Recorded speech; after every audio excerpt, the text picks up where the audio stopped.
Bonjour, nabalandi nyonso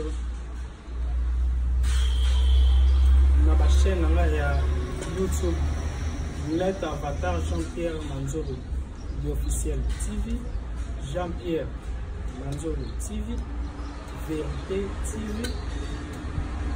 Tika place oyo yozwami nzamba pamba. Dekolanga na ye juste pour annoncer vente ya ba pentacle moko c'est spécial.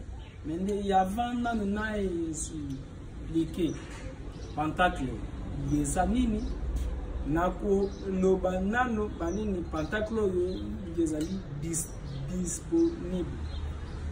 Tous en a 10 sortes de pentacle déjà yezali disponible. Tous en a pentacle ya Archange Michael. Pentacle wana yezana rôle nini? Rôle nango yezali ya protection physique, mentale et spirituelle. C'est-à-dire ceux qui osent pentacle wana mode dans plan nango yezali pentacle wana yeko protéger yo physiquement.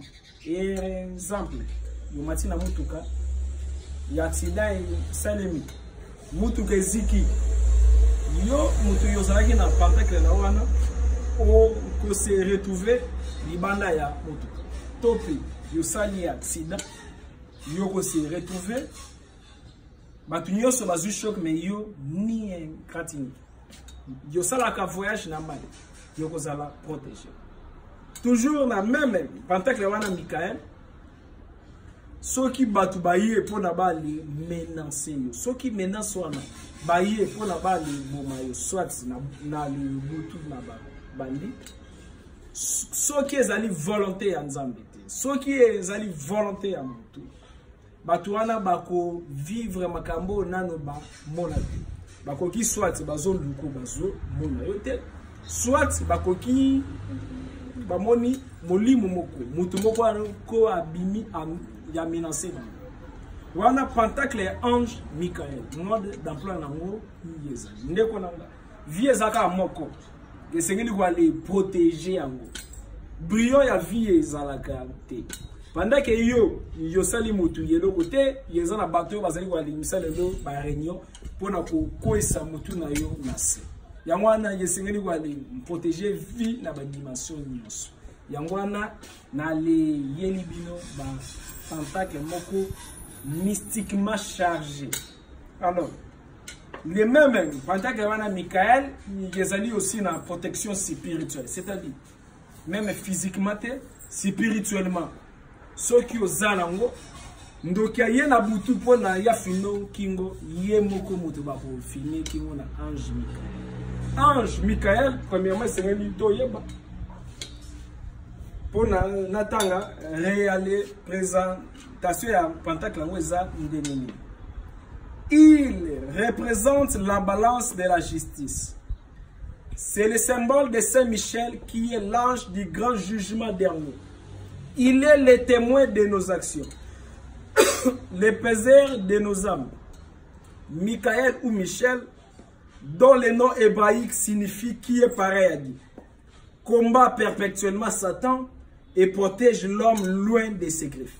Néanmoins, pour bénéficier de cette protection, celui-ci doit demeurer juste. S'il ment, s'il rise avec le ciel et se cache la face devant ses actions mauvaises, Saint Michel le jugera à tort. Ceux qui désirent user de son protection devront donc rester intègres et justes. Les deux plateaux de la balance sont en équilibre. Ces pentacles apportent donc l'équilibre mental, spirituel à celui qui en use. On remarquera les lignes de force qui forment des figures bien distinctes. Lignes, les pentagones, signifient qu'il agit sur les 5 réalités visibles. La terre, l'air, l'eau, les feux, le ciel. L'autre, les triangles à côté, montre son action sur les 3 réalités invisibles. L'intelligence, l'âme et l'esprit. Ce pentacle de Saint-Michel est universel, car 5 et 3 font 8, soit le nombre de l'infini. L'Ouroboros, Boros ou serpent se mordant la queue. Wana pentacle ya Saint-Michel, archange. Deuxième pentacle est disponible pour la Bible. Les amis, pentacle il y a archange Gabriel.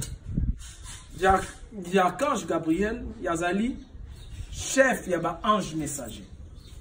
Bafanda kana 9e monde angélique babengango Iezot.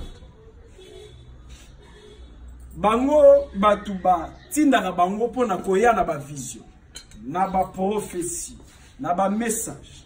Tomoni na Islam. Mahomet abanaki walizwa ba message grâce à ange Gabriel. Tomoni na bouddhisme. Bouddha yazwaki message grâce à ange Gabriel. Tomoni na Jésus. Marie yazwaki message grâce à ange Gabriel. L'ange Gabriel, pentacle na ye yeza na roni. Ndeko nanga. Yolingi yokoma na ba don prémonitoire. Yoyebi ba don prémonitoire ezali don ya Joseph. Koyeba kolimbola bandoto na alors komona makambo yo yekoya na bandoto. Parce que y a réalité mutu ala la kate. Tango yo mutu akanga kamisu molimo ne e vagabonda kana univers infini. Pendant que yo lali molimo no nza dalakisa kango makambo. Et loko moko te ya mabe, te ya malamu comme la kamotu sans qu'il nzamba révélé. Alors, pour aller rendre vidéo na yo clair spirituellement, pentacle ange Gabriel yango yezali wana pour aller y activer, pour aller booster badon mon psychique, mental, capacité à percevoir ba sensation, ba benga ngo 6e sens, c'est-à-dire yo fandi boye, yo tali mutu 5 yo solo la nae oyebi mutoana azanani oyebi même yentation nae ba binga ngo ba yentation développée pentacle oyo ya ange Gabriel yango yezali kwa le sala makambo na sima nango yezali kwa li comme ça mental na yo makanisi na yo très fort. Alors pentacle wana d'abord esengeli toyeba ke non son signe représente un livre, c'est la Bible. Le livre c'est marqué à la première et dernière page de l'alpha et de l'oméga. C'est-à-dire le pouvoir de la parole. Gabriel est l'ange de l'annonce à Marie. Il a le pouvoir sur la parole qui peut tout. C'est le serviteur du verbe créatif. Ce pentacle permet de rendre exécutoire les paroles et les prières, les rituels et les incantations. C'est-à-dire, ceux qui ont allé dans le pentacle, yo sala kama cérémonie. Supposons yosa prophète, pasteur, moine, mystique, nganga ya nzambe, to ya nini. Pentacle yo yeko rendre ba cérémonie na yo efficace. Yosu mungwa ona yotsa na mai motamela ya bika. Ceux qui ont allé dans pentacle yo donc yerandaka banini yo cérémonie sacerdoto efficace.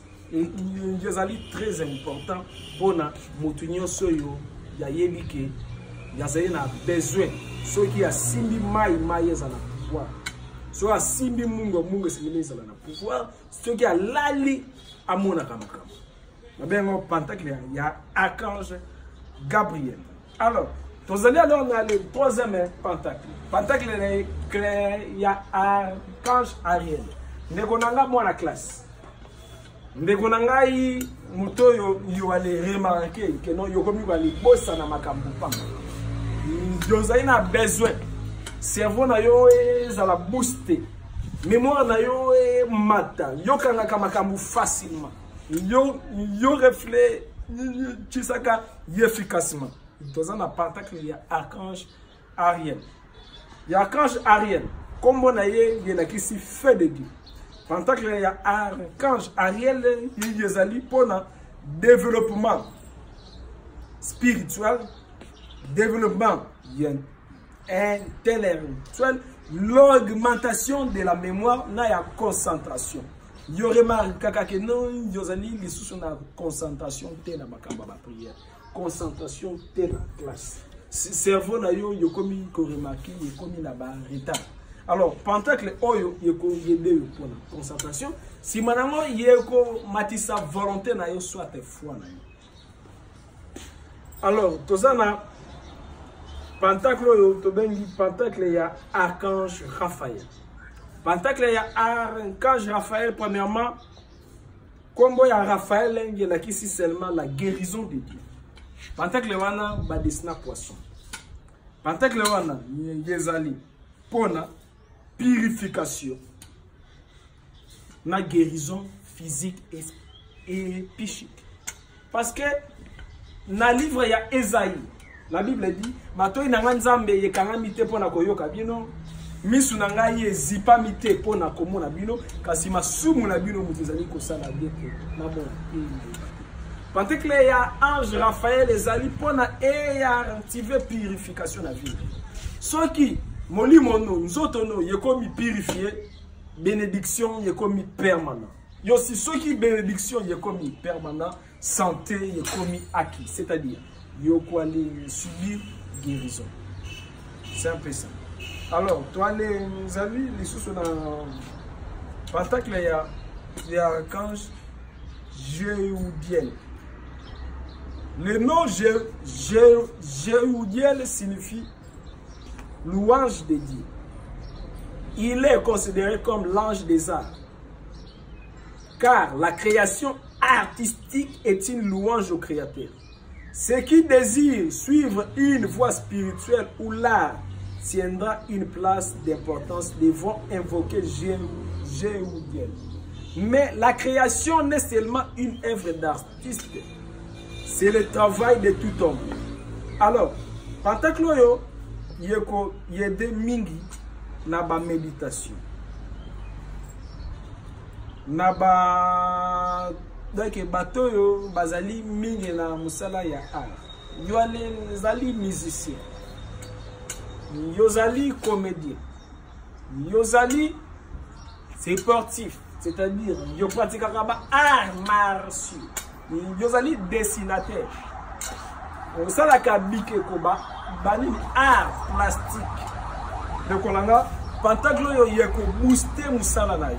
Yeko booster boulot na yo pour avancer facilement, plus encore efficacement. Pour un jour, mutu abana qui même inspiré David Koma Koyemba.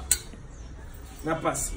Nous avons un Pentacle et archange Barachel. Les mots Barachel, Barou, dans hébreu, il y a ici la chance.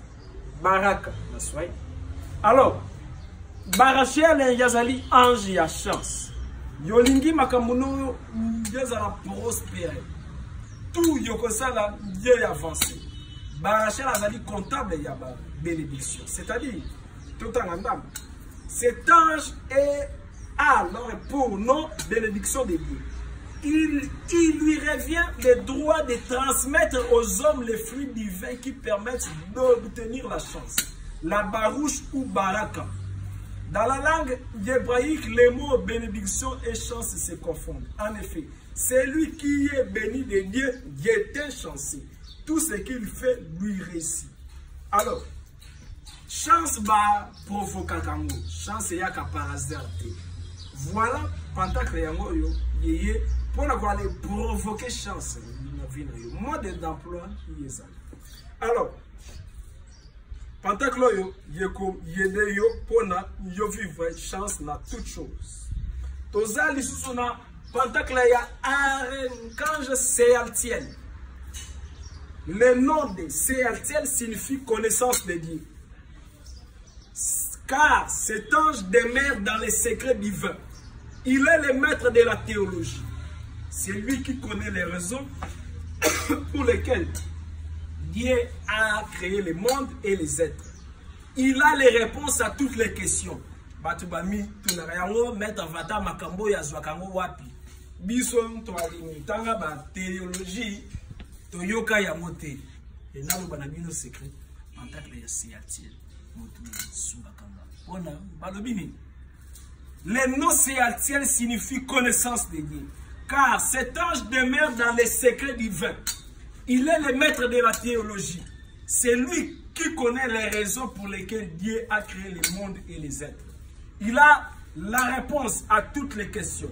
Ceux qui utilisent les paroles, donc les Pentacles de Séaltiel, sont les sages et les initiés. Car Pour percer les mystères divins, il leur faut l'aide des certitudes.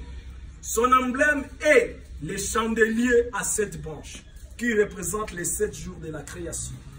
La lumière divine allume les 7 chandelles.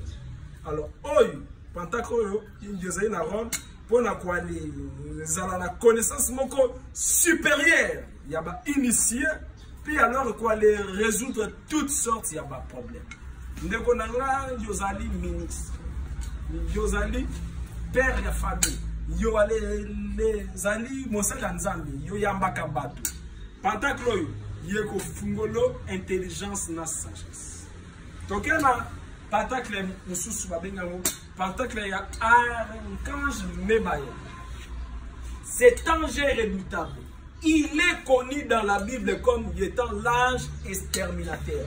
Son nom signifie crainte de Dieu. C'est lui qui, lors de l'exode du peuple hébreu, passa sur toute la maison d'Égypte. Il épargna les demeures des Juifs qui avaient célébré la Pâque, tandis qu'il extermina les nouveau-nés égyptiens. Son pouvoir s'exerce contre les forces du mal et anéantit tout ce que Dieu lui commande. Alors, un jour, le Pentacle, il y a pour détruire ma piège nyoso libateli na banduna. C'est-à-dire, ceux qui n'a tout, parce que les gens na se amai, que il se livre qui essaye ya mona grâce était, batuona bako sutuka bakufi bango nyoso. Un jour ya yoka kama wati, ye wana mutu nzambe atinda ki na Égypte, pour la aller bomba tous les premiers égyptiens. Comme on est archange Mebaye. Pantaklo ceux qui va lancer les forces à mal, yende yazalaka na triple chef, c'est-à-dire la barrière, ya yoka kama wati. Alors, pour ça, les sources n'a Pantaklo ya archange Mebaye. Le nom de l'ange Mebaye signifie délivrance de Dieu. Rôle na ngoni Pantaklo. Pantaklo yo yeza na rôle. Premièrement, pour la quoi les mona babiloko et bombana, c'est-à-dire la révélation prophétique, parole à connaissance, c'est-à-dire de télémi devant le pays. Je remis Koulouba Makamavina sans que Yemoko Yaloba. C'est-à-dire, il y a les 6000 livres saints. Quand un verset total livre famille isolé, il y a commis qu'on a vu beaucoup de cartes à Moutou, les bandits qu'on c'est impliqué, il y a un secret. Il y a un peu de pantacle, il y a un archange Mebaye. Zana pantacle ya archange Michael. Ndekona yolingi wale kangambula. Yolingi ko influence kambula. Yolingi natire yo kayo banzete ko harmoniser na ngo. Pantacle ngo yango. Pantacle ya archange Michael. Ye yazali mama. Pona ko ale purifier ba onge spirituel péché. Puis alors ceux qui va naquir sur le conseil na mabie tu peux changer les destins. Alors, mutu nyoso yo yazali na besoin ya pantacle yo ya koyuwa le sala commandes na mo. Prix ya pantacle moko yazali $444. Alors, pantacle yazali nini précisément? La ko c'est pour que nous n'avons qu'à casser. Merci.